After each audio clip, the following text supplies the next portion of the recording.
যে সকল ভাই আমাকে কল করেছো কিংবা এসএমএস করেছো কারো কোনো রেসপন্স দিতে পারিনি, কারণ আমার ফোনটা ক্র্যাক। আর ফোনটা আমি দোকানে নিয়ে যাচ্ছি, ফোনটা ঠিক হয়ে যাবে। আর সবার যে কজন ভাইয়ের পায়রা যায়নি কি না জানি, সে কালকে অবশ্যই এসএমএস করবো আমাকে, কেন ডিটেলসগুলো ফোনটা ঠিক না করলে পাবো না আমি। কেন সবথেকে বড় কথা, এই ফোনে কিন্তু প্রচুর সবার ডিটেলসগুলো থাকে, ফোনটা কোনো কাজই হচ্ছে না। তো আমি ফোনটা ঠিক করতে নিয়ে যাচ্ছি।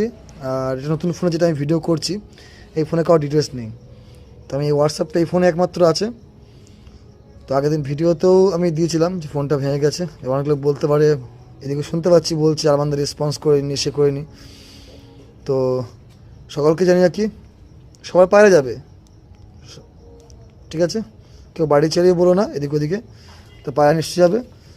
আর আমার টাকা যেখানে আটকে গেল, সে লাগলে এবার নম্বর আর কি আর দেবো, সে টাকাটা এখন বা খাতায় রেখে দেবো, এখন আর কি করবো?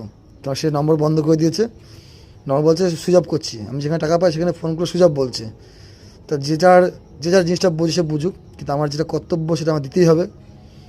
তো সবাই আমাকে প্লিজ কালকে অবশ্যই কল করো, ঠিক আছে? আজকে রবিবার, কালকে সোমবার, কালকে সকলে অবশ্যই রাত সকালের দিকে 10টার মধ্যে আমাকে হোয়াটসঅ্যাপ করে দেবো। সবাই একটু হোয়াটসঅ্যাপ করবা। তো আর যদি চলার পথে কোনো ভুল ত্রুটি ক্ষমা করবেন, মাফ করবেন।